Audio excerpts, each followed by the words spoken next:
Welcome to Life Stories. I'm Zuena Chirema Sali, your host. Now, to be a hero does not only mean you must save the world. Sometimes it's those small things you do with dignity and bravery that have no measure that make you a hero.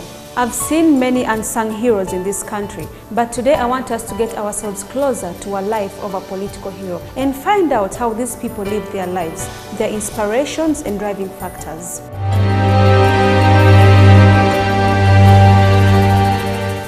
Amanya Mushega, who is one of those many youths who gave themselves to fight the ill of this country that prevailed at that time. You're watching Life Stories.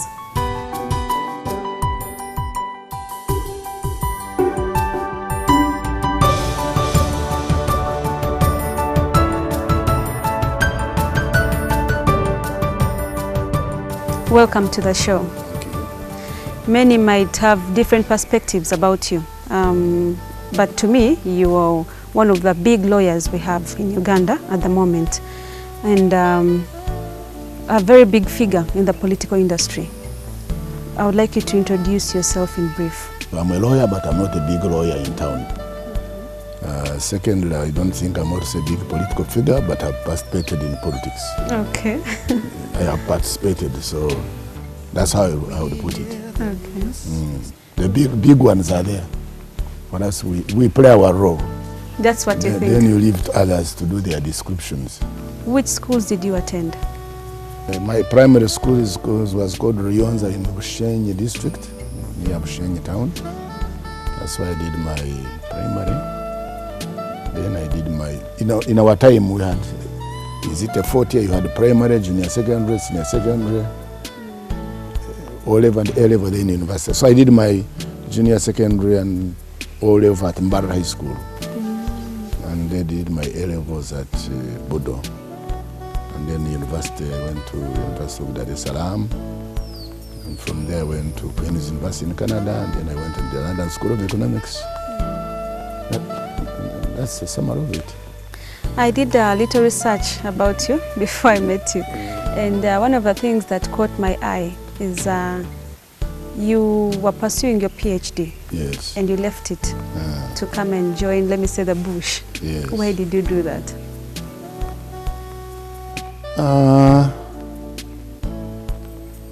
First of all, what we expected to take place, I think it was an act of, I don't know whether I would do it again today, it passed me that it happened. First of all, there are two things which upset me. Disrespect for our leaders. When Museveni was vice chairman of the military commission, I think he was coming from somewhere with his children. Then at Chireka, soldiers deliberately stopped him, checked him and make him sit on the road. You know, this is the lead of a country. And other leaders exhibit that type of behavior. Then the second one, the friend of mine, Professor Kabwejere, had contested for parliament elections with the Police Rakasisi. Kabwejere ran for DP, Rakasisi was obviously for UPC. Then officially Kabwejere lost. Then soldiers came hunting for him in Bushenyi town. He was hiding in a shop of a family friend. And then they, like you pluck an animal out of a bush, you know. So they got him out. He had a beard, a bigger beard than today. And I saw these little boys saying, oh, they put the muzzle of the gun near his nose. So these boys were saying they have put the muzzle of the gun in the professor's nose and his beard has shaken. Then I said, you boys really, you are, I use very strong language. Yeah. I said, you boys, you are really very, very unwise. If they can do this to a professor,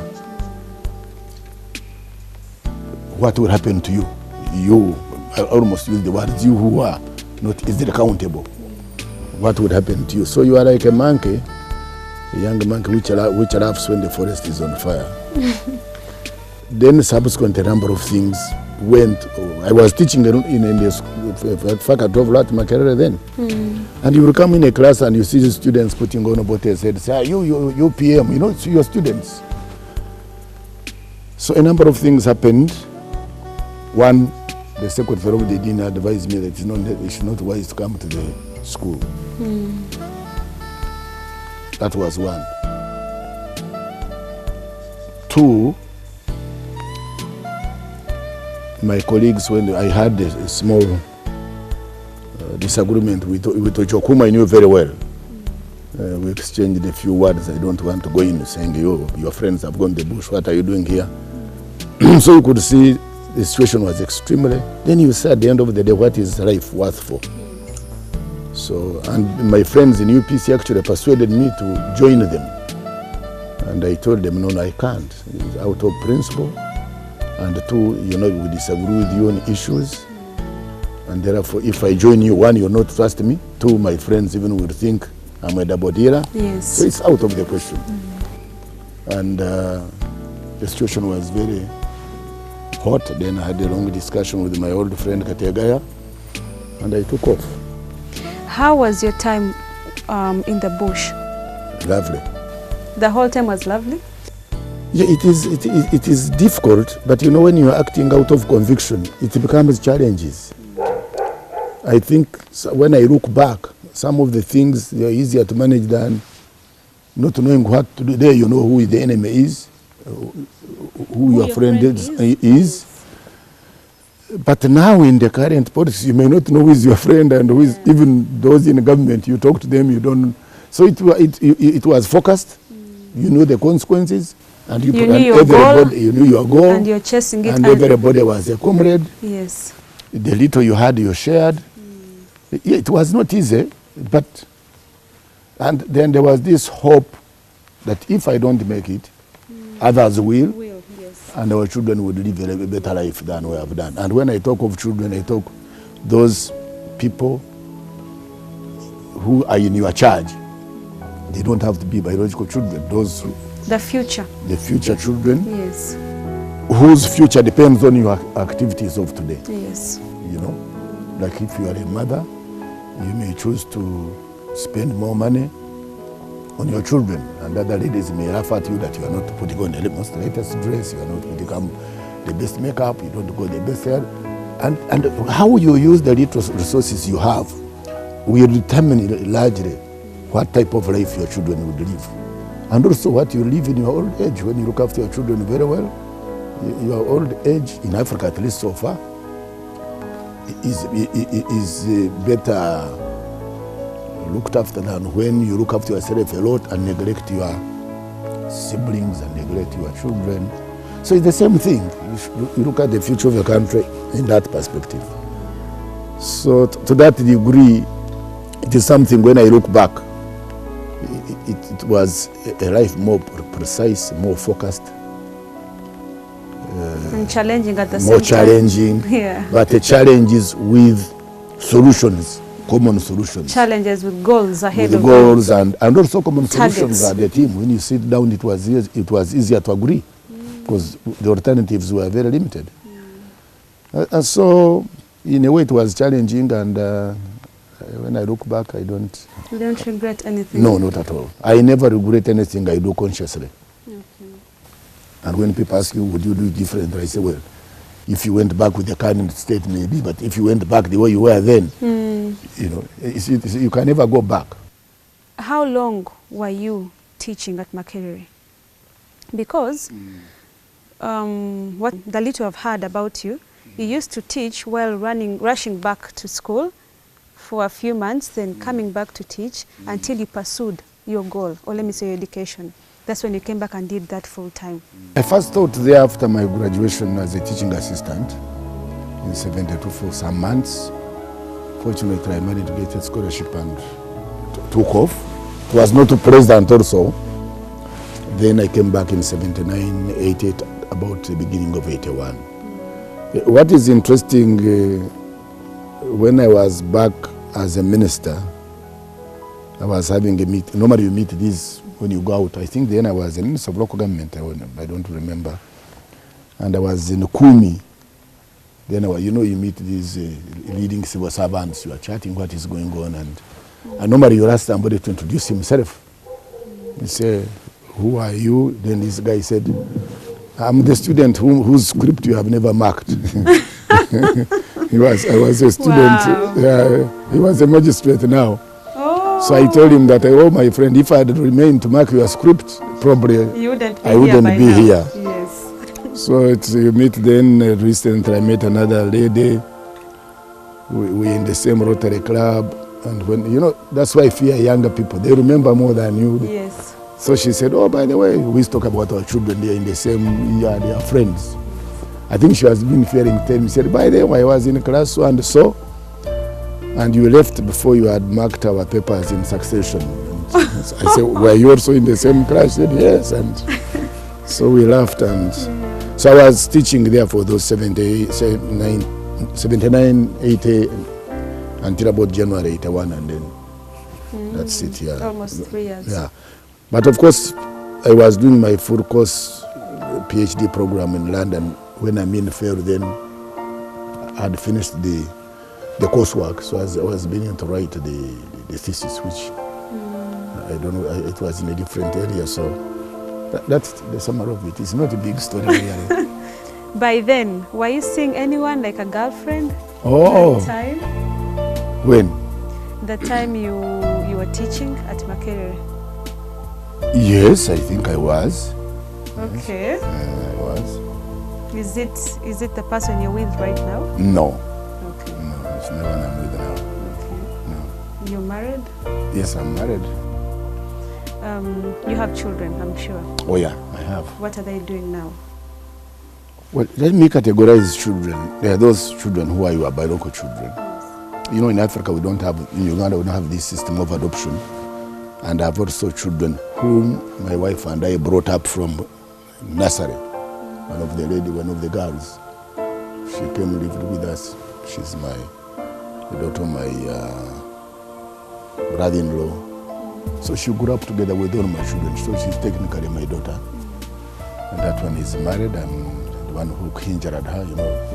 Oh, yes. Who Giving married away. her.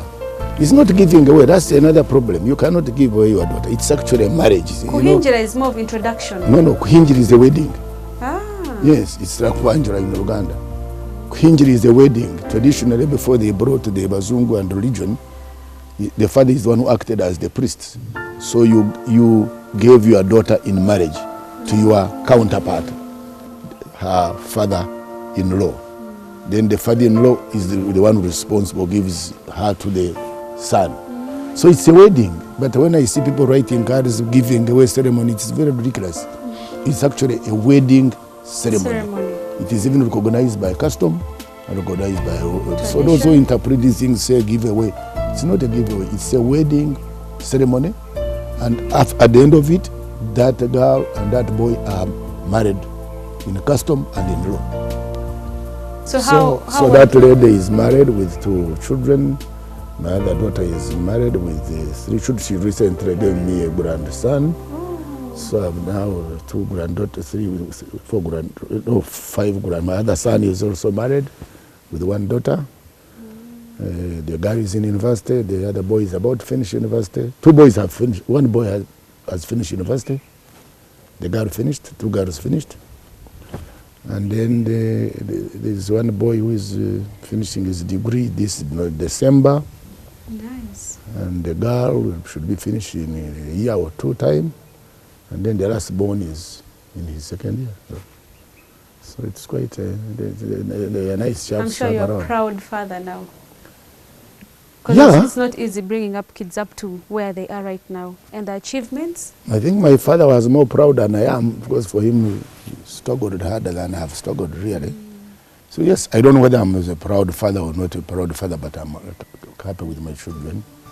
Sometimes you push them harder than, especially the boys think I drive them hard than I do to the girls. I remember one time when I was minister, when I come from the bush. You know, people think we are, I don't know, I'm normal creatures. Then one of my friends who was a minister, she's a good friend, she's actually now a good parent to one of my sons. Somebody met him on, you know, bimbos? Yes. Used to be bimbos. I don't know it anymore now. Yeah, Maybe soon I'll start taking my granddaughters out. I had forgotten about it. So on a Saturday, I was driving my kids, they were then young, in the car, we were laughing, going to buy ice cream. So this lady who saw me rang my friend and said, hey, can you imagine, Mushaga is also taking his children out, really, this and then I said, this one rang me, I said, but what is the problem? You expect us not to be parents? To have a They were wrong perceptions of bush people. Yeah. In life, one needs a great deal of determination to achieve, because life is not just a bed of roses. So I keep asking myself, who is a hero among those many determined and focused people? To be a hero, one needs to possess a social responsiveness and desire to see a better neighborhood. That's what defines Amanya Mushega, who decided to give up his comfort and rescue a suffering nation. You're watching Life Stories.